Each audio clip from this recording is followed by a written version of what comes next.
병원에 갔는데 병원 의사가 황당하게 가시 없는데요? 빠졌는데요? 예, 갔다가 그냥 왔어요. 그냥 빠졌대. 그래 어제 아, 난리치는 통에 빠진 것 같아. 예, 아이고, 예, 다행히 뭐 그래서 뭐 다행이다 생각하고 예, 이제 그러고 왔습니다. 아이고 다행이다 예, 생각하고 예, 아멘이네요, 아멘. 예, 예, 예. 뭐 별다른 이상이 없다니까 그걸로 감사하고요. 네, 네. 예, 예. 그래요. 아이고 어디 볼트 보내고 나서 마음이 어떠셔요? 아, 네, 아이고, 우울하죠, 뭐. 음, 그래 뭐 언젠가 그 함께했던 기억들이라는 게 굉장히 소중하더라고요. 함께했던 기억들 이런 네, 거. 그 행복한 걸 그죠? 간직한 사람은 계속 행복한 기억을 가지게 되고 네, 네, 거기에 내 힘들고 어려웠던 걸 간직했던 사람들은 또 힘들고 어려운 기억으로 인해서 또 네, 힘들어지고 그러더라고요. 진짜 그런 것 같아요, 목사님. 네. 그, 저기, 뭐야, 아, 그래서 사진 찍어놓은 거 가끔 보고 있습니다. 아, 그래요. 예. 예, 예. 좋은 시간 같이 가졌으니까. 예. 예, 제가 어제 설교했던 내용 중에 네, 네, 네, 예. 네, 좋죠, 이제 목사님. 그 창세기 7장을 했어요. 아, 네, 창세기 네. 우리 7장에 한번 성립 직장 해보죠, 뭐, 목사님. 아니 그 하려고 그러는 게 아니고요. 이제 지금 아, 네, 네, 네. 요약을 좀 하려고 창세기 7장을 한번 아, 볼까요? 네, 그냥 창세기 좋죠. 7장을 한번 보죠, 네, 네. 뭐. 아유, 좋죠, 예, 뭐. 예. 보고 목사님하고는 싶습니다. 창세기 12장부터 바로 했으니까 예, 건너뛴 게 네, 네, 많아가지고 창세기 1장부터 사실은 11장까지가 성경의 네. 원형이라고 그러잖아요. 그렇죠. 원 네. 역사라고도 하고 저는 그 원 역사라는 말보다는 성경의 원형이다.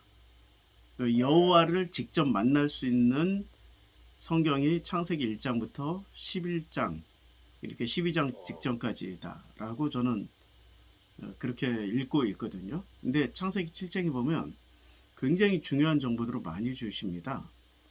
7장 네, 네. 1절에 보면 여호와께서 노아에게 말씀하셔요. 너와 네. 내 온 집은 그러니까 너와 내 온 집이라고 그랬어요. 온 집. 그리고 온 집 혹은 온 가족이라고 얘기할 수 있는데 집이라고 말씀드렸고 또 이 집이라고 말씀하셨음에도 불구하고 7절에 보면 노아는 아들들 그러니까 셈함 야벳 셈함 야벳의 아내와 그러니까 자기 아내와 노아의 아내와 셈한 야벳의 며느리들과 함께 홍수를 피하여 방주에 들어갔어요. 그러면 노아의 아들들과 아내와 며느리들과 함께 홍수를 피하여 방주에 들어간 장면과 지금 7장 1절에 내 온 집, 너와 내 온 집, 이거 같은 말을 반복하는 것 같은데 전부 다 의미가 좀 달라요. 또 7장에 보면 7장에 또 다시 한번 반복해 줍니다. 13절에 곧 그날에 노아와 그의 아들 셈, 함, 야벳과 노아의 아내와 세 며느리가 다 방주에 들어갔어요. 그러니까 예. 일단 점강법으로도 읽을 수 있어요. 첫 번째는 내 온 집이라고 그랬고요. 두 번째는 네. 이름이 빠진 노아는 아들들과 아내와 며느리. 그리고 13절에서는 좀 더 구체적으로 말씀하십니다. 곧 그날에 노아와 그의 아들 셈함 야벳, 셈함 야벳이 추가가 된 거죠. 그리고 노아의 아내와 세 며느리. 그러니까 좀 더 디테일하게 들어갔습니다. 그리고 14절에 보면 곧 이어서 나오는 게 그들과 모든 들짐승의 그 종류대로 모든 가축의 그 종류대로 땅에 기는 모든 것이 그 종류대로 모든 새가 그 종류대로 15절에 무릇 생명의 기운이 있는 육체가 둘씩 노아에게 나와 방주로 들어갔어요. 예, 방주로 들어가고 난 후에 16절에 들어간 것들은 모든 것의 암수라 하나님은 그에게 명하신 대로 들어가매 여호와께서 그를 들여보내시고 문을 닫으셔요. 자, 7장 1절부터 15절까지를 자세하게 이걸 이렇게 읽고 들여다보면요. 우리가 뭘 찾아낼 수 있냐면은 온 집이 누구냐라고 얘기할 때 우리는 노아의 사람 식구들만 생각을 해요. 노아의 사람 식구.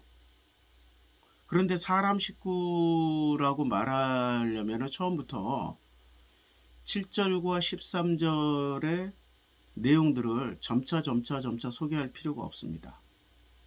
온 집이라는 것은 어떤 일종의 상징이라고 보는 거죠. 그러니까 아브라함에게 창세기 12장 1절에 본토 친척 아비 집을 떠나라, 너의 아비 집을 떠나라 얘기할 때 그때 아비 집이라는 것이 진짜 아버지 집을 떠나는, 이게 눈에 보이는 어떤 눈에 보이는 집일 수도 있고요. 부동산일 수도 있고, 아니면은 눈에 보이지 않는 본토에서 배워먹은 거, 그 다음에 친척집에서 알게 되고 습득하게 된 여러 가지 스킬들이 있잖아요. 그 다음에 아비 집에서 또 배워먹은 어떤 여러 가지 가문의 전통과 그리고 습관들이 있을 거 아니에요. 그걸 떠나라는 얘기거든요. 눈에 보이는 부동산만 떠나라는 얘기가 아니라 그 부동산, 눈에 보이는 갈대 우르를 떠나서 가나안 땅까지 가는 그 여정 가운데 아브라함은 바뀌게 됩니다. 뭐가 바뀌어요? 본토 친척 아비집, 그리고 데라로부터 배웠던 것들이 바뀌게 돼요. 그러니까 데라는 어떤 분이셨어요? 여호수아 24장 2절에서 보면 강 건너 저쪽에서 우상 숭배하던 사람이었어요. 데라는 우상 숭배하던 사람이었습니다. 그러니까 데라의 전통을 그대로 따른다라는 것은 여호와를 모르게 된다라는 얘기예요. 여호와를 알 수도 없고요. 그러니까 이게 온 집이라고 얘기할 때는 창세기 12장처럼 어떤 보이는 집일 수도 있지만은 보이지 않는, 그러니까 온 집이라고 얘기할 때 보이는 식구들일 수도 있지만 보이지 않는 무언가를 상징할 수도 있다는 거예요. 상징할 수도 있는 거예요. 온 집은 방주로 들어가라. 이 세대에서 내가 내 앞에 의로움을 내가 보았습니다. 자, 이 세대에서 노아 내가 내 앞에 의로움을 내가 여호와께서 보았다라고 얘기를 했어요. 그런데 이 세대라는 게 어떤 세대냐 이거죠. 이 세대가 한번 6장으로 한번 가볼까요? 6장 1절에 사람이 땅에서 번성하기 시작할 때, 그러니까 지금 이 세대는 어떤 때냐면 사람이 땅 위에서 번성하기 시작할 때예요. 근데 사람이 땅 위에서 번성하기 시작한다. 우린 단순히 이 사람도 사람이라고만 생각하면 안 돼요. 목사님하고 저하고 성경 공부를 지금 창세기 12장부터 22장까지 10장 정도 했잖아요. 근데 10장 하는데 몇 달 걸렸잖아요. 몇 달. 굉장히 오랜 시간 해왔단 말이에요. 그런데 이 사람이 땅 위에서 번성하기 시작할 때 막연하게 이렇게 읽으면 우린 짐작도 할 수 없습니다. 뭐를 읽어야 되냐면 5장 2절을 읽어야 돼요. 5장 2절로 건너가서 보면 남자와 여자를 창조하셨고요. 남자와 여자를 창조하셨어요. 그러니까 성경에 하나님이 사람을 창조하시는 게 창세기 1장에 나와요. 우리의 모양과 우리의 형상을 따라 우리가 사람을 만들고 이렇게 말씀하시고, 창세기 2장에서는 흙을 빚어서 그 코에 생기를 넣어주시자 그들이 생명이 된지라. 뭐 이렇게 이제 두 장면으로 나오는데 이 두 장면을 합친 그 내용이, 그리고 한 번 더, 그러니까 남자와 여자를 또 만드시는 장면이 창세기 2장이 또 나옵니다. 결정적으로 남자와 여자까지 다 합치면 3번 나오는데 아담의 갈비뼈, 아담을 깊이 잠들게 하신 후에 그 갈비를 하나 꺼내서 사람을 만드십니다. 그 사람의 이름을 여자라고 했어요. 여자. 그리고 창세기 3장에 가서는 여자의 이름을 하와, 모든 산자의 어머니라는 뜻으로 하와라고 이름을 붙여줬고요. 그리고 에덴 동산 밖으로 추방되는 그 남자의 이름을 아담이라고 붙여줬어요. 그건 창세기 3장 얘기예요. 근데 창세기 5장 2절에 남자와 여자를 창조하셨습니다. 이거는 그때와 시기를 창세기 1장이 될지 창세기 2장이 될지 창세기 2장에 갈비뼈에서 뽑아낸 시절이 될지 창세기 3 이게 창세기 어느 장면인지 모르지만 일단은 지금 쓰여지는 이 5장의 족보는 창세기 3장 이후에 선악과 사건 이후예요. 그리고 창세기 4장에 가인이 아벨을 죽인 사건 이후입니다. 그 이후에 이런 일들이 벌어지는 거예요. 남자와 여자를 창조하셨고요.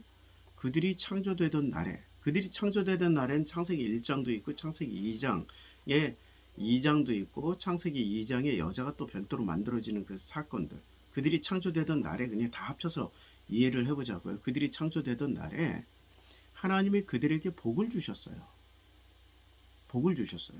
이렇게 창세기 1장에도 복을 주셨고요. 창세기 2장에서는 구체적으로 복을 어떻게 누리는지를 보여주셨어요. 구체적으로 어떤 복을 누리는 걸 보여주셨나요? 어떤 복을 누렸냐면은 그 임무를 맡게 돼요. 소명을 맡게 돼요. 소명. 그래서 각 짐승마다 이름을 붙여줘요. 예. 근데 사명을 다하는데 기쁘고 행복하지가 않아. 왜 그럴까 하고 여호와께서 보시니까 혼자라서 외롭구나. 사명을 다하는데. 그래서 아담의 몸에서 갈비뼈를 취해서 여자를 만들어 주십니다. 그랬더니 엄청 기뻐요. 이는 내 뼈 중에 뼈요, 살 중에 살이요, 할렐루야, 뭐 그냥 부흥회하고 있었죠. 부흥회. 너무 기뻐가지고 하나님 찬양하고 부흥회하고 있었단 말이에요. 그러니까 아담이 언제 복을 받냐면은 놀랍게도 창세기 1장에는 대전제, 생육하고 번성하고 땅에 충만하라. 뭐 1장은 대전제지만 2장에서는 하나님의 사명을 감당할 때 복받은 자의 모습으로 나옵니까? 아니면 여자가 생길 때 복받은 자의 모습으로 나옵니까? 이 기뻐함의 강도잖아요. 복이라는 게 일단 복을 받으면 기쁘잖아요. 즐겁고 행복하잖아요. 근데 복받은 자의 모습으로 우리 눈에는 여자가 자기 몸에서 나온 그 존재가 여자가 되었을 때 그때 굉장히 기쁘고 즐거운 어떤 그 존재로 이제 묘사가 되는 거죠. 묘사가 돼요. 그래서 하나님이 그들에게 복을 주시고 할 때 이게 창세기 1장인지 창세기 2장인지 우리는 잘 몰라요. 그런데 좌우지간 이 두 개를 다 합쳐서 한번 생각을 해보자고요. 창세기 1장도 되고 창세기 2장에 어떤 장면도 되고 다 합쳐서 퉁쳐가지고 왜냐하면 창세기 3장 4장 이후에 쓰여진 기록이니까 하나님이 그들이라고 얘기했을 때는 남자와 여자가 있었을 때니까 지금 창세기 5장의 장면으로 시점을 고정해 놓고 읽으면 그들에게 복을 주시고 그들의 이름을 사람이라 일컬으셨어요. 그리고 이 사람들이 드디어 비로소 족보를 만듭니다.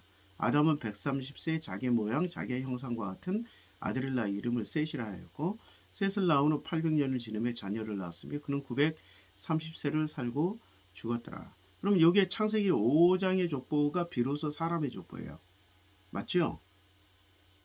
아담의 계보, 아담, 셋, 에노스의 계보로 이어지는 이 족보가 사람의 족보라는 얘기예요. 이 사람의 족보예요. 그러면 창세기 4장의 족보가 나오잖아요. 창세기 4장의 족보, 가인의 족보가 나온단 말이에요. 근데 이 가인의 족보를 사람의 족보라고는 하지는 않아요. 가인이 여호와 앞을 떠나 4장 16절에 에덴 동쪽 롯 땅에 거주하더니 17절 아내와 동침하며 그가 임신해 에녹을 낳은지라 가인이 성을 쌓고 그의 아들의 이름으로 성을 이름하여 에녹이라 하니라.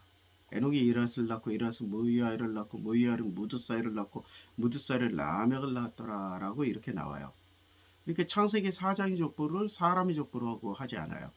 창세기 5장의 족보를 사람의 족보라고 비로소 하나님이 이름을 붙여줬어요. 5장 2절에 사람이 되니라 하고 그 사람으로부터 시작한 사람인 아담으로부터 시작한 족보. 그게 이제 사람들이 된 거예요. 그럼 창세기 4장의 가인의 족보는 그냥 가인의 족보예요. 그들을 사람이라고 부르지 않았어요. 그리고 또 별도로 짐승이라고도 부르지 않았어요. 그러니까 거기는 가인의 족보예요. 자, 다시 창세기 6장 1절로 갑니다. 자, 사람이 누군지, 사람이 땅 위에서 번성하기 시작할 때, 그러니까 사람이 땅 위에서 번성하기 시작할 때 이 말씀은 창세기 5장의 족보의 사람들이 번성하기 시작하는 거예요. 생육하고 번성하고 충만하라는 이 대전제가 창세기 1장에 사람을 만드시고 창조 6일째 생육하고 번성하고 땅에 충만하라, 그 대전제, 하나님의 대전제가 창세기 6장 1절로 미루어 보아서 창세기 4장 5장 사이에서 이루어진 거예요. 사람이 땅 위에서 번성하기 시작할 때 굉장히 많이 번성한 거예요. 그러니까 아담의 족보가 굉장히 많이 번성하고 늘어났던 거예요. 아담의 족보가. 근데 아담의 족보가 굉장히 많이 번성하고 늘어났는데 그들에게서 딸들이 났어요. 그런데 하나님의 아들들이 사람의 딸들의 아름다움을 보고, 여기서 하나님의 아들들은 뭐고 또 사람의 딸들은 뭐야? 사람의 딸들이라는 건 창세기 5장의 족보의 사람들을 보고 알 수 있겠는데, 하나님의 아들들은 또 누구야? 와, 이거 도대체 뭐야? 성경 왜 이렇게 어려워? 한번 읽어보자고요. 하나님의 아들들이 사람의 딸들의 아름다움을 보고 자기들이 좋아하는 모든 여자를 아내로 삼는 거예요. 이러면은 이거 뭔가 메타포가 많이 바뀐 거 아니야? 그냥 있는 것만 가지고 얘기를 하려고 보니까 이게 좀 부족하다 이거예요. 성경은 성경으로 생각해야 되고 성경을 이해하려면 성경 안에서 찾아야 돼요. 그런데 이제까지 신학자들, 특히 조직 신학자들은 성경 안에서 자기들이 성서 신학자 전공들이 아니니까 성경을 읽다가 성경을 이렇게 저렇게 그냥 꽤 맞추다가 잘 안 맞춰지면 어디 가서 찾아오냐면은 세상 철학이나 세상 교훈이나 세상의 것들을 갖다가 꽤 맞춰요. 그 중에 대표적인 방식이 바로 창조과학회 아니에요. 창조과학회. 성경을 읽다 이해가 안 되니까 과학을 끓여다가 그냥 과학에다가 성경을 갖다 맞춰버렸단 말이에요. 그거 굉장히 위험한 거예요. 성경은 성경에서 찾아서 해결을 합시다. 그래서 욥기 1장으로 한번 가보자고요. 욥기 1장. 욥기 1장에 가면 하나님의 아들들이 존재합니다. 이제 하나님의 아들들이 나와요. 여기에 욥기 1장 4절에 보면 그의 아들들, 이거 욥의 아들들이에요. 자기 생일이 각각 자기 집에서 잔치를 베풀고 그의 누이 3명도 청하여, 아들이 지금 어떻게 나와요? 아들이 분명히 1장 4절에 아들이 나와요. 누구 아들? 욥의 아들이 나와요. 그 다음에 1장 6절에 하루는 하나님의 아들들이 와서 여호와 앞에 섰어요. 누가 서요? 하나님의 아들들이 와서 서요. 하나님의 아들들이 와서 여호와 앞에 섰고요. 사탄도 그들 가운데 왔어요. 사탄도 그들 가운데 왔어요. 그러면 하나님의 아들들이 성경에서 제대로 등장하는 이 장면은 욥기나 아니면은 또 스바냐가 아니고 스가랴나 뭐 이런 데서 나오는데, 이 하나님의 아들들이 여호와 앞에 섰고 사탄도 누구 가운데 섰어요? 하나님의 아들들 가운데 섰어요. 하나님의 아들들이 여호와 앞에 섰고 사탄도 하나님의 아들들이나 아니면 하나님과 그들 가운데라니까, 그 하나님의 아들들과 여호와 사이에도 그들 가운데가 될 수 있어요. 일단은 그런데 그 하나님의 아들과 여호와 사이에 사탄이 설 수도 있고 하나님의 아들들 사이 이렇게 끼어 있을 수도 있어요. 근데 여기서는 보면은 하나님의 아들들이라고 분명히 복수로 했어요. 분명히 복수예요. 근데 사탄은 여기 단수입니다. 지금 현재. 예. 근데 이 사탄은 단수가 왜 단수로 썼냐면, 지금 여기서 하나님의 아들들이라는 것은, 아들이라는 말은 보통 명사잖아요. 보통 명사니까 복수로 쓸 수 있겠죠. 근데 사탄이 고유 명사였을까요? 보통 명사였을까요? 사탄이? 고유 명사니까 단수로 썼겠죠. 그치요. 사탄은 있잖아요.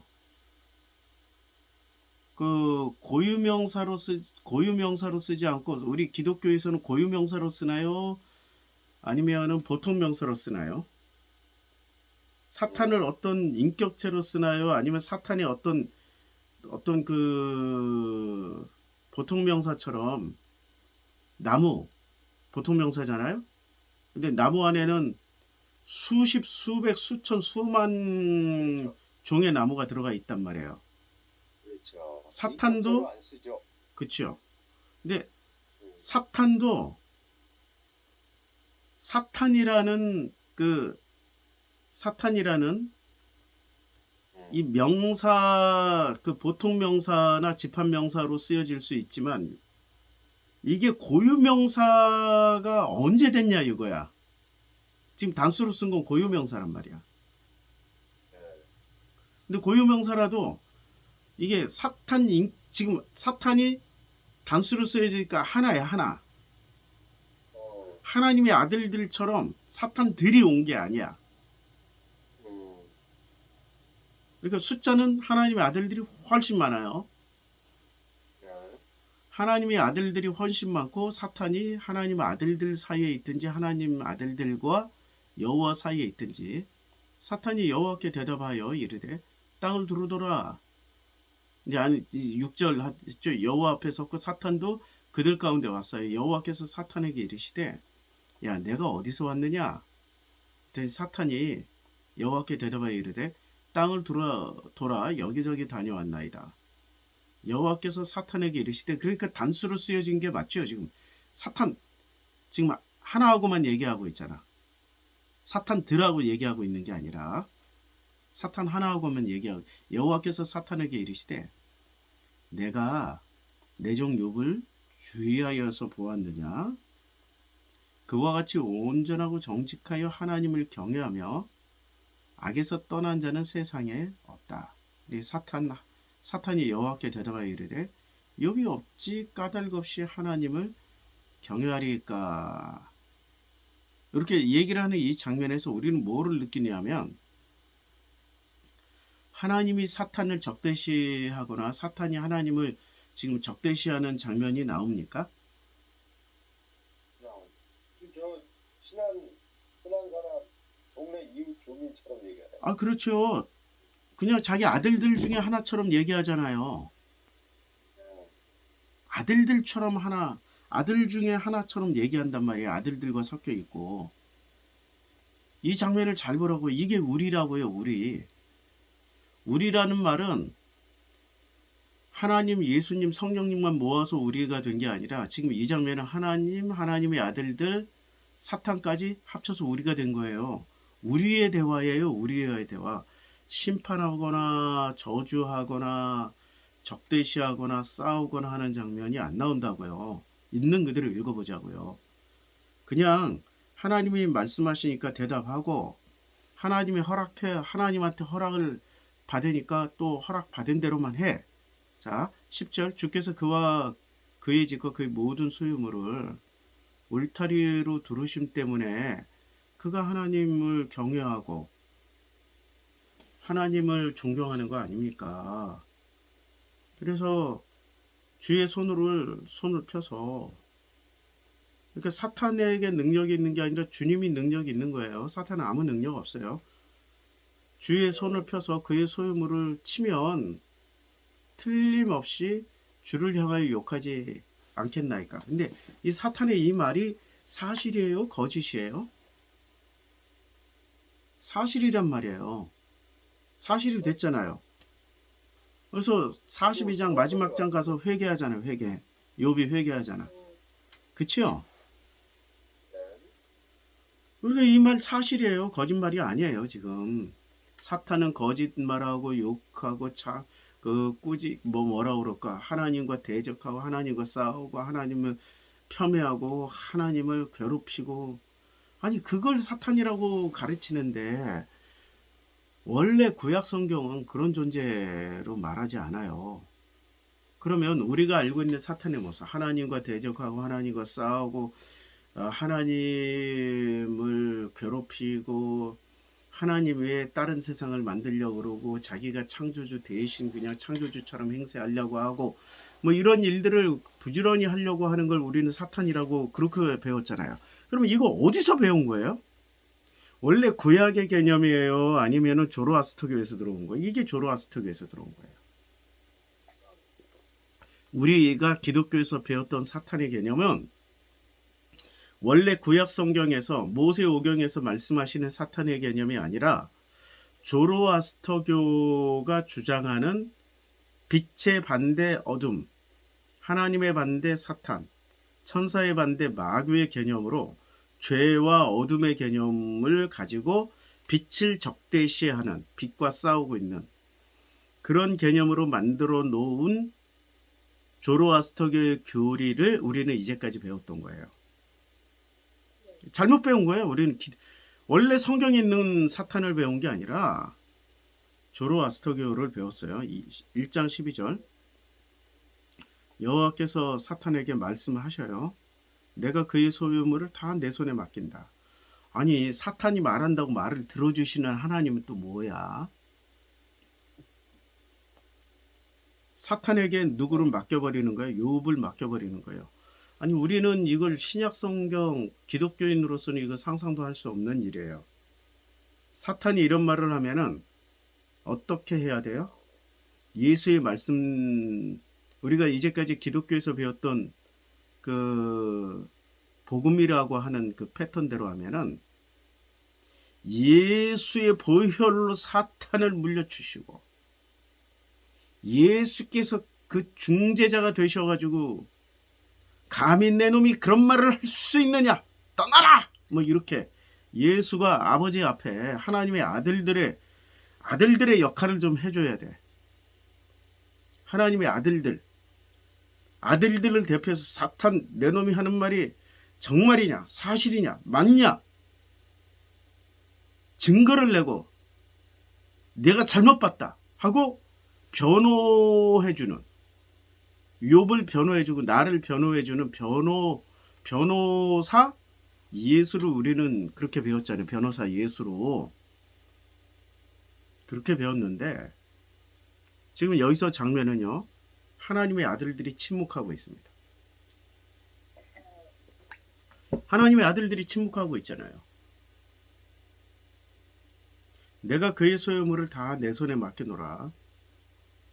그렇지만 그의 몸에는 내 손을 대지 말지니라. 사탄이 곧 여호와 앞에서 물러나서 뭐를 해요? 몸만 빼고 그의 몸에는 손을 대지 말지니라 했으니까 몸만 빼고 다 쳐요. 다 쳐버려요. 주님의 허락하에 이제 치는 거죠. 그렇지요. 주님의 허락하에. 허락 밖으로는 한 걸음도 안 벗어납니다. 전부 다 허락 받아서 움직이는 존재가 사탄이에요. 뒤에 있는 존재. 예. 그런데 우리가 기독교에서 배운 사탄의 개념은 주님의 허락 같은 거 받을 필요 없어. 지가 자기 스스로 창조주처럼 움직여서 자기가 결정해서 자기가 쳐. 우리 교회에서는 그렇게 배웠잖아요.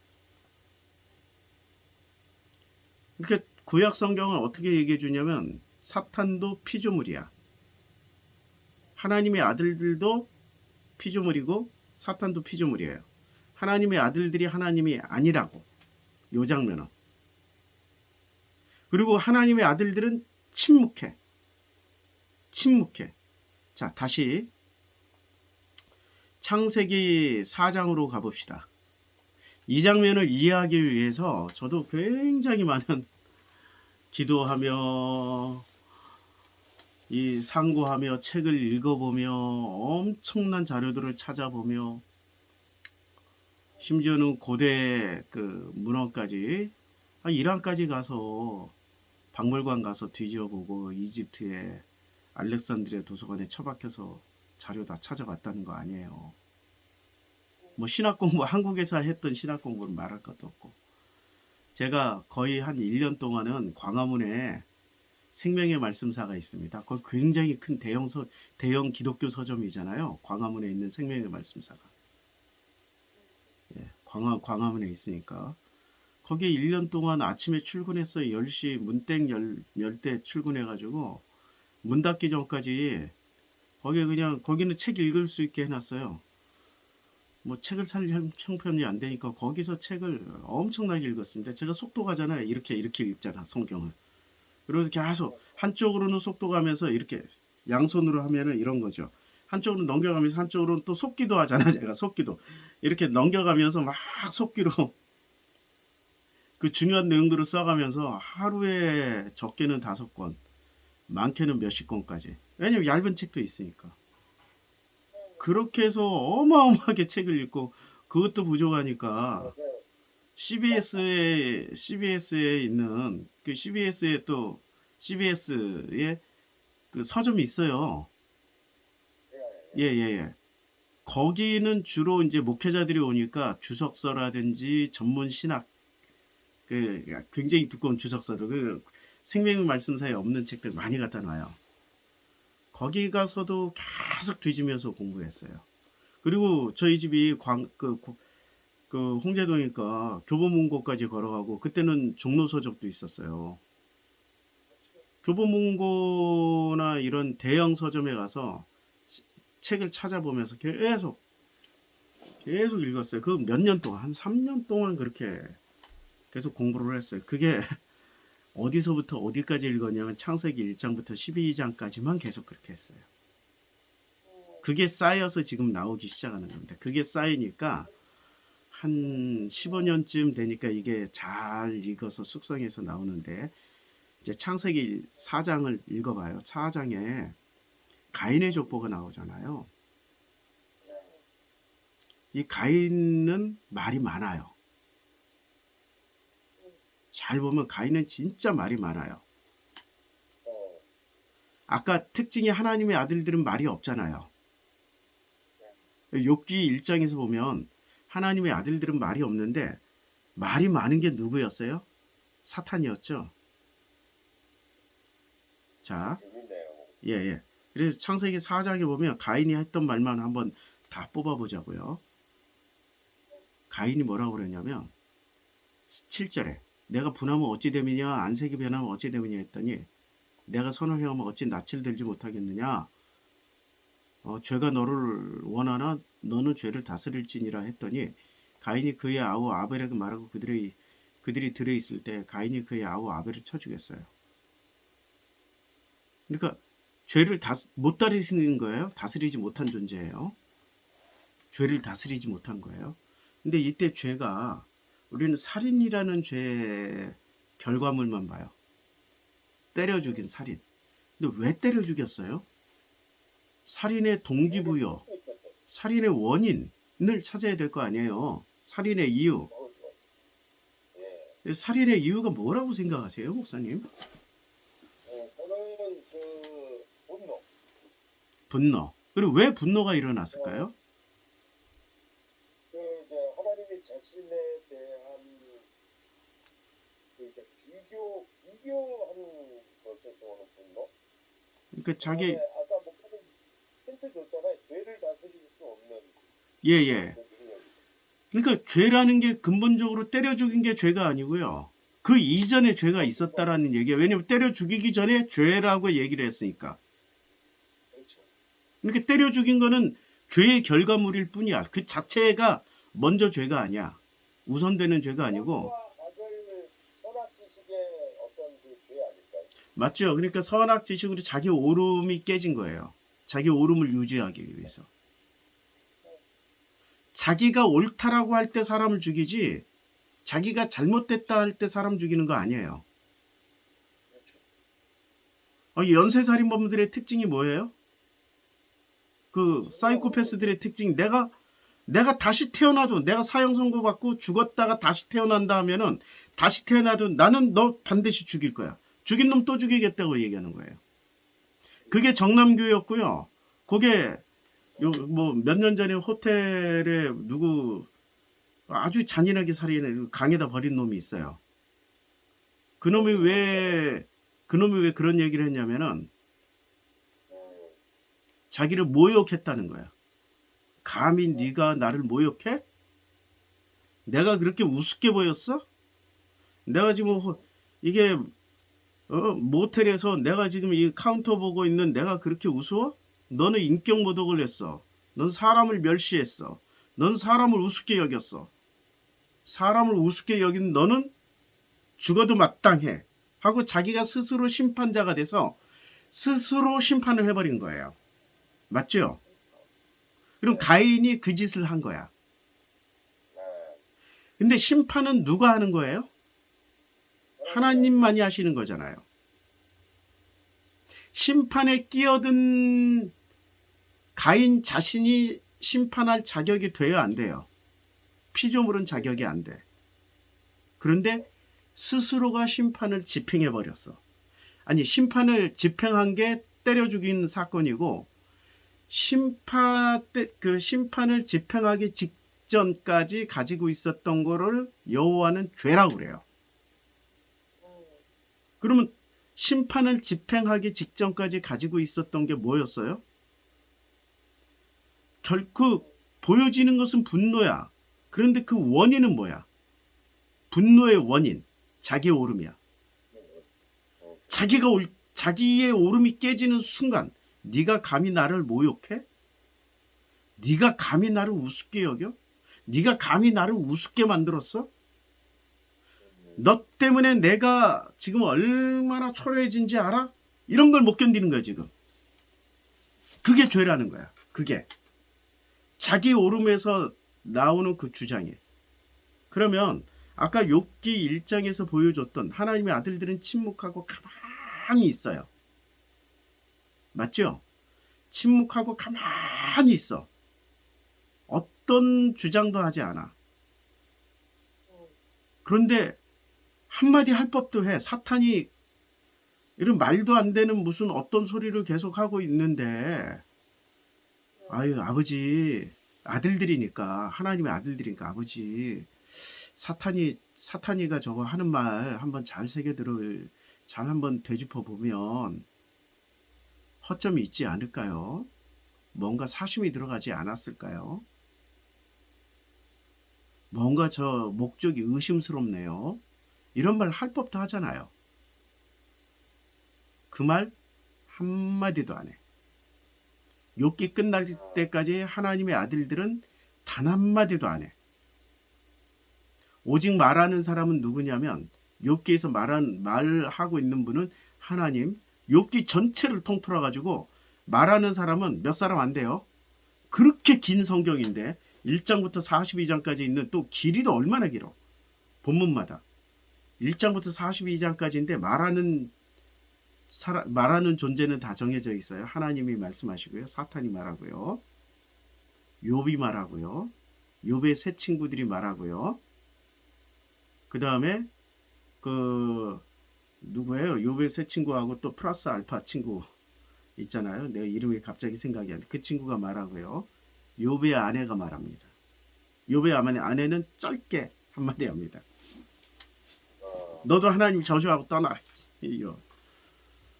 그러니까 이렇게 짧게 말한 사람까지 다 합쳐봐야 불과 10명의 존재가 그 10명이라고 해야 되나 10개 해야 되나 하나님까지 포함하니까 불과 10이 안 돼요. 참 신기한 성경이에요. 욥기는 그런 측면에서. 근데 이 모든 일이 욥의 그 모든 스토리는 누구 때문에 시작돼요? 누구 때문에 시작됩니까? 사탄 때문에 시작돼요. 욥의 그 고난, 환난의 시작은 사탄 때문에 시작하는 거예요. 이게 대전제. 첫째, 사탄은 말이 많다. 둘째, 욥의 모든 고난 스토리는 사탄 때문에 시작된다. 하나님의 아들. 셋째, 하나님의 아들들은 말씀이 없다. 넷째, 하나님의 아들들이 변론도 하지 않는다. 그리고 다섯 번째, 하나님은 이걸 당연시 여기고 사탄의 말을 다 들어준다. 다 들어줘요. 다 들어줘. 욥기 2장에서는 몸까지 치는 것까지 다 들어줘요. 생명만 빼고 다 쳐라 이거야. 목숨만 빼고. 자, 여호와께서 이제 9절에 봐요. 아우 아벨이 어디 있느냐. 그가 이르되 내가 알지 못하나이다. 내가 아우를 지키는 자니까. 야, 이 장면에서요. 대화를 한번 잘 생각해 보세요. 아우 아벨이 어디 있느냐 이러면은 어떻게 대답해야 돼요? 여호와께서 가인에게 너 아벨이 어디 있느냐? 여호와가 모르고 묻는 거예요? 알고 묻는 거예요? 그렇죠. 알고 보는 거죠. 알고 묻는데 그러면 내가 죽였나이다 하면 심플하잖아. 그거 그렇게 얘기 안 해요? 알지 못하나이다. 변명이요? 내가 알지 못하나이다. 아니 알지 못하나이다. 내가 아우를 지키는 자니까 아우를 지키는 자니까 변명. 그가 이르되 내 알지 못하나이다. 거짓말과 내가 아우를 지키는 자니까 변명.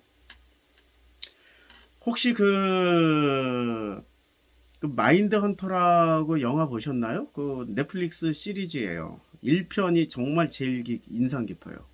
마인드 헌터. 마인드 헌터 내용이 이거예요. FBI가 사건을 해결을 하는데 미국의 1970년대.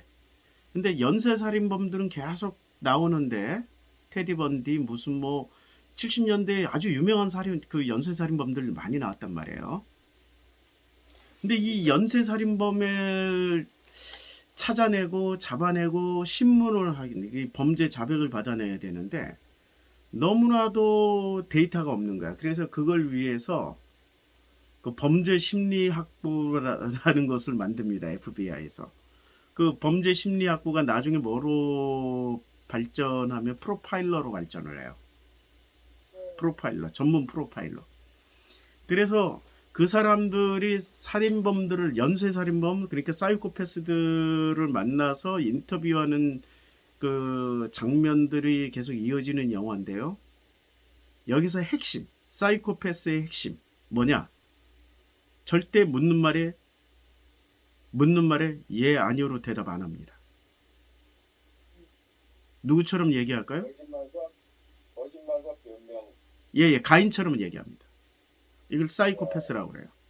이 말하는 패턴이 사이코패스예요. 그리고 이 사이코패스 성향을 가진 사람들이 가장 두드러진 특징 중에 하나는 뭐냐면 조종자예요. 조종하는 거야. 자, 욥기 1장에서 하나님이 사탄을 조종합니까? 사탄이 하나님을 조종합니까? 하나님이 사탄을 부려먹어요? 사탄이 하나님을 부려먹어요? 이거는 기독교, 그 조로아스터교 기독교의 뇌구조로는 절대 이해할 수 없습니다. 성경을 부인할 수는 있어도. 어떻게 사탄이 하나님을 부려먹어? 이런 해석 불가능합니다. 근데 내용상 그렇잖아. 내용상. 예. 그럼 10절 대화를 잘 읽어보자고요. 이르시되 내가 무엇을 하였느냐? 무엇을 했죠? 내 아우의 핏소리가 땅에서부터 내게 호소하니라.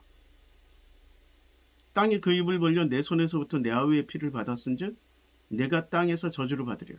여호와는 이 가인의 화법에 넘어가지 않아요. 바로 본론으로 들어가 버려요. 내가 죽였잖아를 직접적으로 안 물어봅니다.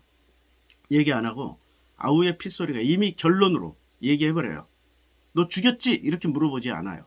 너 아우의 핏소리가 땅에서부터 내게 호소한다. 땅이 그 입을 벌렸다. 내 손에서부터 내 아우의 피를 받았다. 입을 벌려서 받았다. 먹었다란 얘기야. 내가 땅에서 저주를 받으리니 내가 밭을 갈아도 땅이 다시는 그 효력을 내게 주지 아니할 것이요 너는 땅에서 피하며 유리하는 자가 되리라. 바로 어떻게 얘기를 해요? 징벌을 내려버려. 그랬더니 가인이 뭐 내가 지키는 자니까 어쩌고 저쩌고 하다가 바로 징벌을 내리시니까 13절 가인이 여호와께 아뢰되 내 죄벌이 지기가 너무 무겁습니다. 죄벌 지기가 너무 무겁다고 얘기를 해요. 주께서 오늘 이 지면에서 나를 쫓아내시온즉 내가 주의 낯을 배웁지 못하리니 내가 땅에서 피하며 유리하는 자가 될지라 물은 나를 만나는 자마다 나를 죽이겠나이다. 징벌을 받자마자 어떻게 돼요? 주의 낯을 배웁지 못하리니 첫째 내가 땅에서 피하며 유리하는 자가 될지라 셋째 물은 나를 만나는 자마다 넷째 나를 죽이겠나이다. 바로 뭐라고 읍소를 해요? 자기 변명하잖아. 살려달라고. 현실을 얘기하잖아. 자기 현실을 얘기하는 거예요. 자기 현실. 그전에는 자기 현실을 얘기했어요? 내가 아우를 지키는 자니까? 자기 현실을 얘기한 게 아니야. 자기 현실을 얘기를 했어. 내가 아우를 지키는 자니까 자기 현실 중에 하나를 얘기한 거야. 맞는 거지. 내가 아우를 지키는 자니까 맞는 얘기잖아. 자기 현실을 얘기했는데 그게 또 자기 현실은 아니야. 아, 이게 사이코패스의 말투라니까. 엄청 복잡하고 엄청 그걸 이겨내려면은 본질을 모르는 사람, 원리 원칙을 모르는 사람은 사이코패스한테 당합니다. 넘어갑니다. 끌려다녀요. 조종당한다니까. 조종당해. 이 범죄 심리학자들이 왜 이런 건 연구 안 하는지 몰라. 가인 대 여호와의 대화 구조, 프로파일러 박사학위 논문 뭐 이런 거 하나 쓰면은 굉장히 좋을 텐데. 야, 근데 참 15절 여호와께서 이르시되 그렇지 아니하다. 요 장면. 그렇지 아니하다.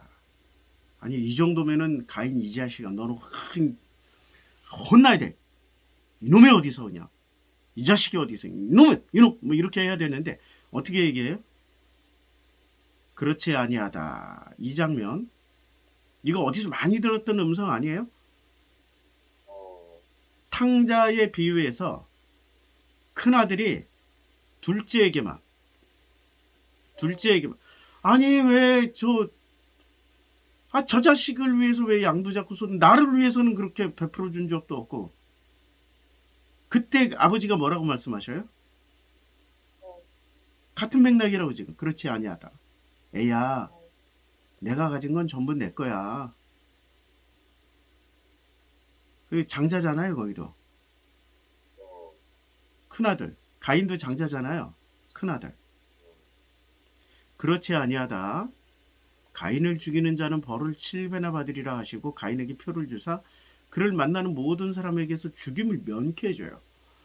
아니 사실은 우리가 알고 있는 하나님, 우리가 배워먹은 하나님이라면 심판하고 아작을 내가지고 다시는 그런 짓을 못하게 해야 되는데 어떻게 해요? 어떻게 하냐고요. 그에게 살 길을 만들어주시고 가인을 마치 자신의 큰아들처럼 품어버리세요. 맞지요? 하나님의 아들들과 사탄이 와서 같이 서 있을 때 하나님의 아들들은 당연히 하나님 품으셨겠죠. 근데 사탄도 어떻게 했어요? 하나님 품으신 거예요. 지금 욥기 1장에서 보면. 자, 우리가 지금 우리 뇌구조가 우리가 알고 있는 교리, 신학 이런 게 깨지지 않으면 성경을 결코 읽을 수가 없습니다. 그래서 왜 우리가 성경을 읽으면 읽을수록 공허하고 허무해지고 계속 갈증만 나는지 왜냐하면 교리라는 색안경을 끼고 보니까 하나님의 입에서 나오는 모든 양식으로 먹는 게 아니라 교리의 입에서 나오는 양식으로 먹기 때문에 허무하고 공허하며 흑암이 깊음 위에 있을 수밖에 없어요. 하나님의 입에서 나오는 모든 양식으로 먹어야 된다고. 자, 그래서 에녹이 뭐라고 그래요? 아니 가인이 아내와 동침하며 그가 임신하여 에녹을 낳았어요. 에녹이라는 이름의 뜻은 뭐예요? 하나님과 동행하다요. 그러니까 창세기 5장의 족보에서 에녹이 나올 때까지는 한참 시간이 걸리는데 창세기 4장 가인의 족보에서는 바로 누가 태어나요? 하나님과 동행이 태어나버려요. 죄가 깊은 곳에 어둠이 깊으면 빛이 밝은 것처럼 죄가 깊은 곳에 하나님의 은혜가 더 빛나는 거예요. 그래서 하나님과 동행이라는 에녹을 낳아버려요. 가인이 성을 쌓고가 아니라 가인이 성전을 쌓고 성전이에요. 그의 아들의 이름으로 성전을 이름하여 에녹 성전이라. 이 부분이 살짝 삐딱해. 그렇지만 엄청 많이 변화된 거죠. 그러고 나서 어떤 일이 벌어집니까? 에녹이 이랏을 낳고 이랏은 무이아를 낳았는데 자, 그 20절부터 엄청 이 족보가 시끄러워집니다. 아담은 야발을 낳았으니 그는 장막에 거주하며 가축치는 자의 조상이 되었어. 와, 환호성이 들려야 돼. 가축치는 자의 조상이 되었어. 그의 아우의 이름은 유발이니 그는 수금과 퉁소를 잡는 모든 자의 조상이 되었어. 와 하고 환호성 질러야 돼. 환호성. 신라는 두발가인을 낳았으니 그는 구리와 쇠로 여러 가지 기구를 만드는 자요. 두발가인 누이는 나아마였다. 와 하고 1차 산업. 자 장막에 거주하며 가축 치는 자의 조상 1차 산업. 그 다음에 구리와 쇠로 여러 가지 기구를 만드는 자가 됐어요. 2차 산업. 수공과 퉁소로 잡는 모든 자의 조상이 돼서 3차, 1차 산업, 2차 산업, 3차 산업이 다 어디서부터 시작합니까? 어디서부터 시작해요? 예, 가인족보에서. 예, 가인족보에서 시작해요. 그 혜택을 누가 봐요? 1차 산업, 2차 산업, 3차 산업의 혜택을 누가 보냐고요. 우리가 보네요. 예, 누가 보냐면 우리 노아가 봐요. 노아가. 아니, 창세기 그 7장에 보면 방주를 만들잖아요. 방주로 들어가라. 아니 방주가 1차 산업, 2차 산업, 3차 산업, 특히 2차 산업이 발달해야 방주에 들어가고 1차 산업에 생산된 그 모든 식량들 다 집어넣어야 1년을 버틸 수 있을 거 아니에요. 그리고 그 3차 산업이 있어야지 그 우울증 안 걸려요. 방주 안에서 그 폐쇄된 공간에서. 안 그러면 그 미쳐버린다고. 1차 산업, 2차 산업, 3차 산업의 혜택을 누가 보냐. 가인이 버려놓은 그 혜택을 누가 누리냐. 방주 안에 있는 온 식구들이 다 누려. 온 식구들이. 온 식구가 짐승들까지 포함하는 온 식구라고. 지금. 아니 8식구만 누리는 게 아니에요. 짐승들이 우울증 걸려봐요. 그거 환장해요. 미쳐요. 그거 1년 후에 제대로 나올 짐승 한 마리도 없어. 다 죽어. 호랑이가 우울증 걸려봐. 그냥 다 물어 죽이고 난리쳐. 코끼리가 우울증 걸려봐요. 그냥 개 난리치지. 정신병 걸려봐. 그 안에서. 다 부수고 작살내고 그 몸으로 그냥 아작내고 다 부셔버리지. 그렇죠. 그러니까 이 1차 산업, 2차 산업, 3차 산업의 혜택을 노아가 본다. 노아와 온 식구들. 한 번도 생각 안 했어요. 이거를 그냥 목사님 교리적으로 보면 다 이거 마귀 새끼들이야. 그럼 이거 없으면 어떻게 발전을 해요? 그러니까 이미 그래서 저는 진화론 이거 인정 안 합니다. 진화론. 벌써 이미 동철로 구리로 철기문화 다 있었어. 이 시대에. 가인의 시대에 이게 몇만 년이 될지 몇천 년이 될지 또 이건 사람 나이 가지고 이게 날짜서 해가지고 뭐 성경의 역사 창세기부터 지금까지 4천 몇 년이다 뭐 5천 년이다 이렇게 주장하는 헛소리들 하는 그 병신들이 있어. 그래. 진짜 정말 바보 명수이들. 그러면서 확신을 가지고 막 그냥 성경을 전한다고 그래. 성경이 빠진 사람이 얼마나 많은데요. 이른 나이 그 다 계산해가지고. 그 참 어리석은 사람들입니다. 지적 수준이 그 정도밖에 안 되는데 왜 제가 병신이라고 욕을 내냐면 지적 수준이 그 정도밖에 안 되는 사람들이 확신을 가지고 전하면은 불량품이 불량품을 만들어내는 소경이 소경을 인도하는 바리새 수준밖에 안 됩니다. 바리새보다 훨씬 못하지. 그리고 확신에 차 있어. 이런 사람들이 가인이야. 자기 확신에 차 있기 때문에 너 병신했다고 날 때려 죽이러 오는 거야. 그게 가인이라니까. 지금 가인이 어떤 사람인지 아시겠어요? 자기 오름, 자기 교리, 자기가 믿고 있는 것이 깨지는 것을 못 견디는 사람들이 가인이라고요. 그렇죠. 아이고. 그걸 못 견디는 사람들이 가인이고 요새 전문 용어로 프로파일러의 용어로 사이코패스들이야. 그러니까 교회 안에 가인들이 무지하게 많습니다. 99.9%가 가인들입니다. 이슬람 인정합니까? 때려 죽여야지. 불교 인정합니까? 때려 죽여야지. 불태워버려야지. 저 우상 숭배하니까 붓다상 다 불태워버려야지. 아니 자기 오름으로 하는 거라니까. 이게 하나님의 오름이에요? 교리의 오름이에요? 교리의 오름을 가지고 행동을 하잖아요. 선교지에 가가지고 우상 다 때려보셨다고 할렐루야! 그걸 복음이라고 믿고 있어. 그럼 그 순간 그 사람은 가인의 길을 따라가는 사람입니다. 이단이라고 때려잡았어. 이단을 내가 고발하고 참수했어. 욥처럼 깝대기 먹혔어. 그러면 그 사람이 사탄이 되는 거야. 그게 가인이야. 그게 가인이라니까. 자기 오름이 앞서서 그 오름을 관철시키려고 하는 사람이 사탄이요. 가인의 속성을 가진 사람이라고요. 그걸 복음이라고 믿고 있으면 계속해서 가인이 가인을 생산하는 그 구조 속에 들어. 근데 이 가인의 특징이 뭐예요? 1차 산업, 2차 산업, 3차 산업을 발전시켜버려요. 이 발전된 거, 그러니까 교회가 부흥하고 성장하는 것을 하나님의 은혜요 영광이라고 생각하는 것, 그것도 가인이야. 하야 참 특이해. 그러면 창세기 5장의 족보로 가서 볼까요? 창세기 5장의 족보를 가서 보면요. 이것은 아담의 계보를 적은 책이라 이렇게 얘기를 하고, 자, 창세기 5장의 족보를 쭉 읽어볼게요. 얼마나 심심한지. 아무 말이 없어. 아담은 셋을 낳은 후 800년을 지내 자녀를 낳았으며 그는 930세를 살고 죽었더라. 셋은 105세에 에노스를 낳았고 에노스를 낳은 후 807년을 지내며 자녀들을 낳았으며 그는 912세에 를 살고 죽었더라. 에노스는 90세에 게란을 낳았고 게란을 낳은 후 815년을 지내며 자녀를 낳았으며 그는 905세를 살고. 족보 계속 읽으면 뭐만 나오겠어요? 낳았고 낳았으며 죽었더라. 계속 반복해 드릴게요. 제가 낳았고 낳았으며 죽었더라. 낳았고 낳았으며 죽었더라. 낳았고 낳았으며 죽었더라. 왔다. 낳았고 낳았으며 죽었더라. 낳았고 낳았으며, 와 근데 죽었더라가 안 나와. 살았더라. 한번 깨줘.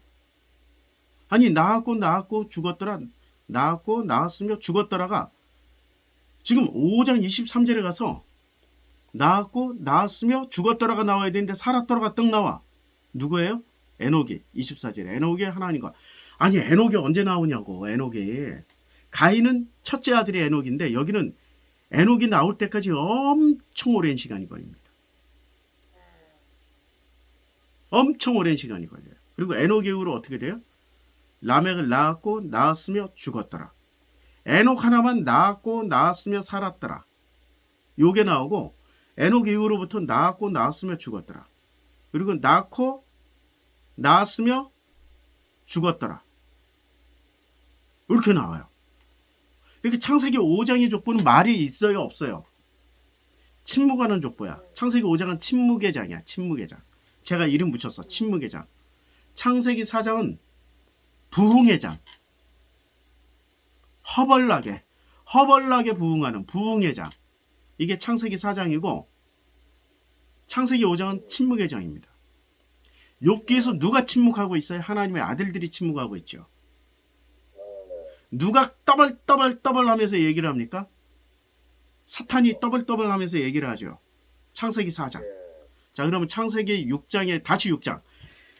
야, 다시 6장 1절 갑니다. 사람이 땅에서 번성하기 시작할 때 그들에게서 딸들이 나는데 하나님의 아들들이 사람의 딸들의 아름다움을 보고 자기들이 좋아하는 모든 여자를 아내로 삼는 거예요.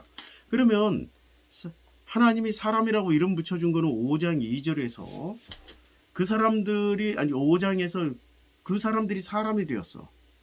근데 그 사이 신분이 살짝 바뀐 거예요. 어떻게 바뀌었냐? 창세기 5장 사람들을 하나님의 아들들이라고 그러고 사람이 딸들을 낳기 시작했으니까 그들을 창세기 4장의 가인 족보라고 보시면 돼요.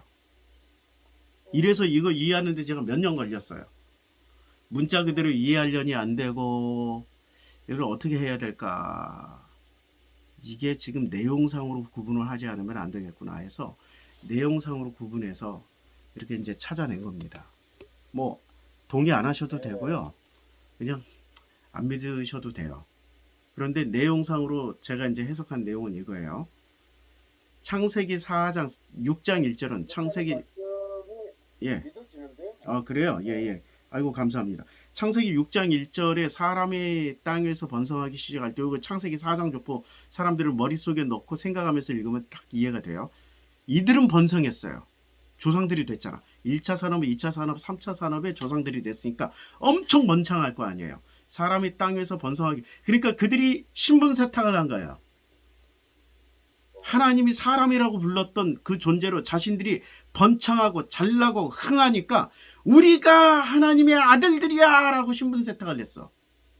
그걸 성경에서 사람이라고 그래. 이해가 됩니까? 이게 이 장면이? 네, 이 장면을 이해하셔야 돼요. 그러니까 이 자기들이 숫자로 뭐를 만들었어요? 숫자로 세력을 만들고 세력이 힘이 되고 힘이 되니까 하나님이 우리에게 이렇게 하셨다. 그래서 승자의 역사를 만들기 시작한 거예요. 창세기 4장 족보의 사람들이 승자의 역사는 승자의 역사잖아. 승자. 승리한 자들이 기록해서 남아 있는 게 역사잖아요. 아놀드 토인비. 네. 역사는 승자의 기록이다. 토인비 얘기잖아요. 그러니까 지금 승자가 누구예요? 창세기 5장이 족보 사람들이 승자입니까? 창세기 4장이 족보 사람들이 승자입니까? 창세기 4장 족보의 사람들이 승자가 된 거예요. 예수 당시에 누가 승자가 됐어요? 사두개 바리새, 서기관. 성전 카르텔이 승자가 됐단 말이에요. 그들이 다수의 유대인들을 꽉 잡고 안 놔주잖아. 그들의 교리로, 그들이 가르쳐 놓은, 그들이 만들어 놓은 교리로 세뇌를 시켜서 절대 자기네들의 카르텔을 못 벗어나게 하잖아요. 부려먹잖아. 조종하잖아. 사이코패스라고. 성전 카르텔이. 지금 한국교회 보세요. 한국교회는 누가 승자가 되어 있어요? 여의도 순복음, 명성상회, 뭐 소망상회, 광림상회. 이 대형 상회들이 전부 다 승자가 되어 있잖아. 작은 교회는 다 패자가 되어 있어. 의문의 일패를 당하고 있어. 작은 교회, 조그만 교회, 시골 교회 다 의문의 일패야. 목사도 존경 안 해줘. 명성상회 그 신자들이, 그 여의도 순복음 상회 신자들이 우리같이 이렇게 10명도 안 되는 조그만 교회 목사라고 하면은 이렇게 위아래로 훑어보고 우리 교회 우리 교회 구역장보다도 못하네? 우리 구역장이 훨씬 더 성경 많이 알고 훨씬 기도 많이 해. 이러고 무시해버려요. 저는 어디 가도 이게 무시당한다라는 이 대목에서 나도 이제 트라우마 나오고 막 콧김 나오고 엄청 무시당하면서 삽니다. 대형 교회 신자일수록 작은 교회 목회자 무지하게 무시합니다. 우리 교회 목사님은 우리 교회 부목사님들 다 신학 박사야. 너는 박사야? 뭐 이러고. 그러니까 그 신학 박사 그거 방해 됐다가 지옥 가는 거죠. 그렇죠. 그러니까 오죽했으면 사람들이 뭐라고 얘기해? 교회 다니면 지옥 가고 예수 믿으면 천국 갑니다. 이제 그 말이 괜히 나오는 게 아니에요. 자, 6장이죠. 하나님의 아들들은 누구예요? 하나님의 아들들은 욥기에서 보면 속성상 조용한 사람들이야. 창세기 5장 족보 사람들이야. 하나님의 아들들이 사람의 딸들의 아름다움. 그러니까 아름다움을 보고, 그러니까 사람의 딸들이라는 거 가인 족보의 딸들의 아름다움을 보고 자기들이 좋아하는 모든 여자를 아내로 삼았다라는 이 말은 하나님의 아들들이 섞이기 시작했다는 얘기예요.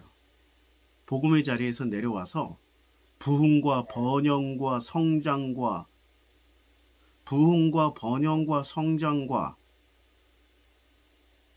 이런 것들을 시장의 논리를 받아들이기 시작한 거야.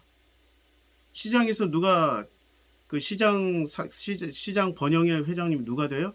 그 시장에서 돈 제일 잘 버는 사람이 번영의 회장님 한다고. 총회장 누가 해요? 그 교단 내에서 제일 큰 교회 목사가 총회장 반드시 해먹어요. 하나님의 아들들이 사람의 딸들의 아름다움을 보고 자기들이 좋아하는 모든 여자를 아내로 삼는지라. 이제 이 장면을 머리에 넣어놓으면 창세기 7장 1절이 이해가 됩니다. 여호와께서 노아에게 이르시되 너와 내 온 집은 방주로 들어가라. 이 세대에서 내가 내 앞에 의로움을 봐서 너와 내 온 집은 어디로 들어가? 방주로 들어가라고 했어요. 방주. 그럼 온 집은 누구예요? 창세기 4장 5장 뭐 다 뒤죽박죽 섞여 있을 거 아니야. 그것을 뭐라고 표현하냐면 이 광야에 나갔을 때 순수 야곱의 아들들 12지파에 소속되어 있고 정통 혈통들만 나갔습니까? 아니면 히브리들이 대거 나간 겁니까? 정통 혈통은 나갈 이유가 없어요. 400년 전부터 넘버 2의 그 호의를 받으면서 보살핌을 받으면서 자리를 잡았기 때문에 그들은 지금 애굽 사회에 주춧돌이 되어 있습니다. 병원장하고 있죠. 장관하고 있죠. 차관하고 있죠. 검사, 판사, 모든 법조계 변호사 다 하고 있죠. 그 다음에 그들은 각종 기업을 일으켜서 1차 산업, 2차 산업, 3차 산업의 주인공들이 되어 있어요. 그들이 왜 나가요? 이스라엘 후손들이 왜 나가냐고요. 안 나가요. 안 나가. 누구를 보면 알 수 있냐면 레위 후손들이 별로 안 나왔어. 직계손. 민수기에서 보면 레위기만 직계손으로 숫자를 세웠어요. 그러니까 이게 지금 어린아이까지 다 세잖아. 애기들까지. 레위는. 그런데 다른 지파, 레위 뺀 다른 지파, 유다 지파, 베냐민 지파, 므낫세 지파, 시므온 지파, 이런 지파들은 20살 이상만 셉니다. 숫자가 많아. 왜요? 그러니까 이스라엘, 야곱의 아들들의 직계 혈통만 나온 게 아니라 압도적인 다수가 히브리들이 나왔기 때문에. 그 중에 대표 히브리가 누구냐? 그나스 부족의 갈렙이었습니다. 구스의 여인도 거기에 해당되고요. 그러니까 광야는 뒤죽박죽 섞여 있어요. 이 장면이 하나님의 아들들과 사람의 딸들이 막 뒤죽박죽 섞여 있는데 그게 광야예요. 히브리들이 압도적으로 가나안 10부족도 나왔고 심지어는 뭐 구스족 아프리카 사람도 막 섞여서 막 나왔다니까. 그게 광야라면 광야를 축소시켜 놓은 게 노아의 방주입니다. 그래서 여기에 모든 정결한 짐승 2절에 보면 암수 7씩 부정한 것은 암수 2씩 공중의 새도 암수 7씩 데려와. 계속 이것도 반복해줘요. 정결한 짐승, 부정한 짐승. 계속 반복해줘요. 그냥 한 번에 끝나는 게 아닙니다. 한 번에 끝나는 게 아니고요. 자, 또 9절에 보면, 8절에 보면 정결한 짐승과 부정한 짐승과 새와 땅에 기는 모든 것을 하나님이 노아에게 해가 명하신 대로 암수 2씩 노아에게 나와서. 그러니까 계속 정결, 부정한 거. 14절 그들과 모든 들짐승이 그 종류대로 모든 가축이 그 종류대로 땅에 기는 것 모든 것이 그 종류대로 모든 새가 그 종류대로 무릇 생명 기운이 있는 육체가 둘씩 노아에게로 나와 방주로 들어갔어요. 방주로 들어갔어요. 그리고 문을 닫아요. 16절. 그럼 그때 그 순간부터 방주에 들어가는 순간부터 광야 백성들처럼 우리는 광야 백성들이라고 부른다고. 히브리들이라고 안 불러 이제. 광야 백성이라고 부르지. 마찬가지로 이 모든 살아 숨쉬는 것들이 다 방주 안에 한꺼번에 들어갔어. 그럼 그걸 뭐라고 불러야 돼요? 방주 백성이라고 불러야지. 근데 거기에 정한 것만 들어갔어요? 부정한 것까지 들어갔지. 그러면 역으로 생각을 해보자고. 역으로 생각해보자고. 정한 것과 부정한 것이 섞여서 살았어. 자, 보세요. 7장 1절과 2절을 보면 아니 7장 6장 1절과 2절을 보면 하나님의 아들들과 사람의 딸들을 이렇게 섞여서 살았어. 그러면 하나님은 어떻게 하셔야 돼요? 방주에 태울 때 하나님의 아들들만 태우고 사람의 딸들은 안 태우잖아요. 안 태워야 되잖아요. 맞죠? 근데 7장에 보세요. 자, 온집이라고 그랬죠. 7장 1절 온집. 그 다음에 7장 7절 노아는 아들들과 아내와 며느리들과 함께 홍수를 피해 방주에 들어갔어요.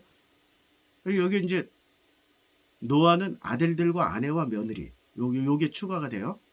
그 다음에 11절 13절 곧 그날에 노아와 그의 아들 셈, 함, 야벳과 노아의 아내와 세 며느리.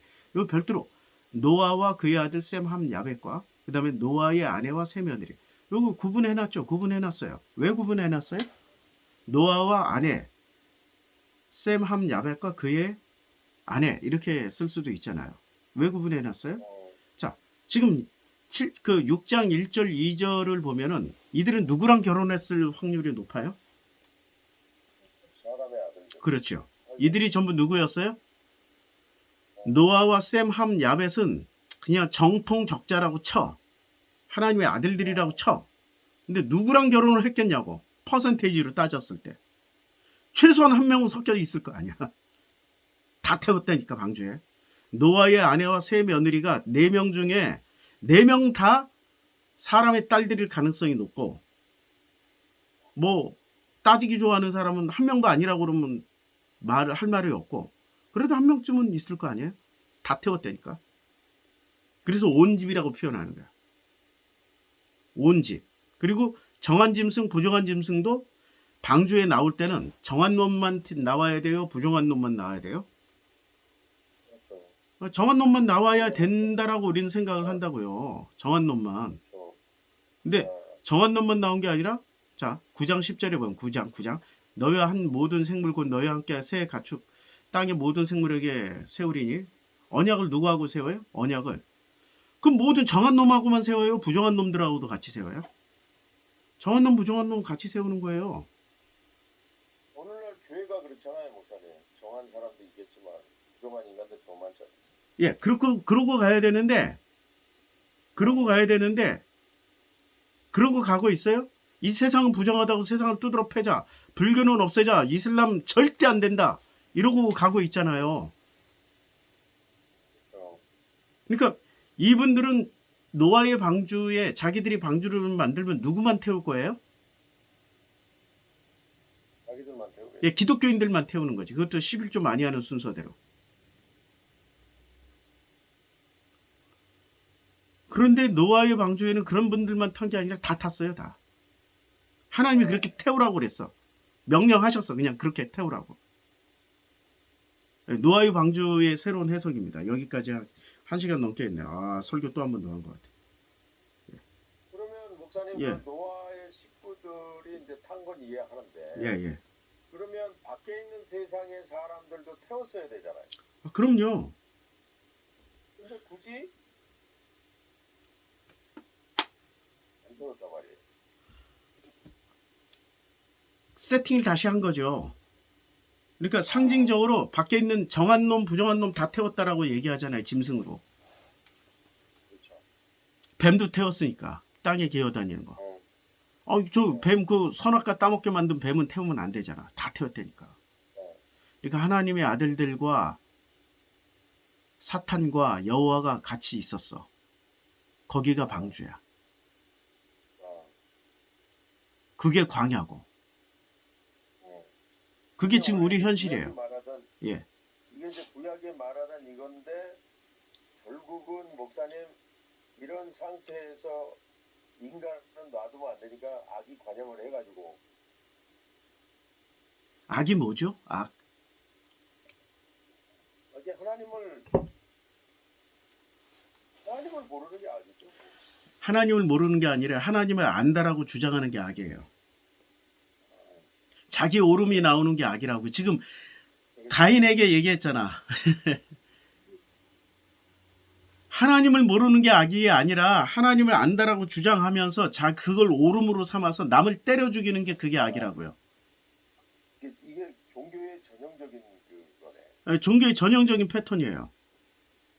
그리고 이제 그 목사님 그 세상 사람들은 먹고 마시고 장가 들었다 뭐라고 얘기는 했지만 그들은 나는 내가 하나님의 뜻을 알아. 그러니까 네 뜻만 가. 뭐 이렇게 했겠네. 하나님이 세상을 이처럼 사랑하셨는데 하나님이 세상을 이처럼 사랑하시는 그 사랑을 사람들은 자꾸 구분을 해요. 그러니까 사이코패스, 소시오패스들의 특징이 뭔지 아세요? 구분하는 거야. 나누는 거야. 편 먹는 거야. 편 만들게 하는 거예요. 예. 그들의 특징이에요. 그들의 특징. 그러니까 왜 교회에 사이코 소시오패스들이 얼마나 많은지 아세요? 그들은 멀쩡한 사람이 들어왔다 사이코 소시오패스로 만들어진다니까. 맞아요. 멀쩡한 사람들이 그렇게 만들어져요. 이거 진짜 지금 이게 어떻게 보면 성경이 세상에서 가장 안전하지만 가장 위험한 책이네요. 성경을 교리로 읽으면은 가장 위험한 책이 되고요. 성경을 은혜로 읽으면은 가장 행복한 책이 됩니다. 은혜로 읽는 거예요. 저는 지금 은혜로 읽자고 지금 이렇게 시도하는 거죠. 은혜로 읽자. 저도 목사님 은혜로 예. 읽고 싶고요. 그리고 예. 이제 목사님 토요일날 말씀하신 대로 금요일날 예. 기도원이나 뭐 이런 거 가서 신비주의 그런 데 예. 가려고. 아이고, 까지만 그냥 마시고 있고. 괴롭고 부르짖고 싶으면요 그냥 산에 가서 부르짖으세요. 노래방 가서 막 노래 실컷 해도 돼요. 그럼요. 예. 기도원 가서 부르짖는 것도 뭐 알고 하면은 괜찮아. 근데 모르고 하면은 당해. 예, 알고 하면 괜찮아. 알고 가면 돼요. 알고 가면. 예. 그래요 목사님. 예. 또 뵙겠습니다. 오늘 감사합니다. 좋은 말씀 할렐루야. 예. 아이고 여기 나가기가 이렇게. 예, 내일 뵙겠습니다. 예.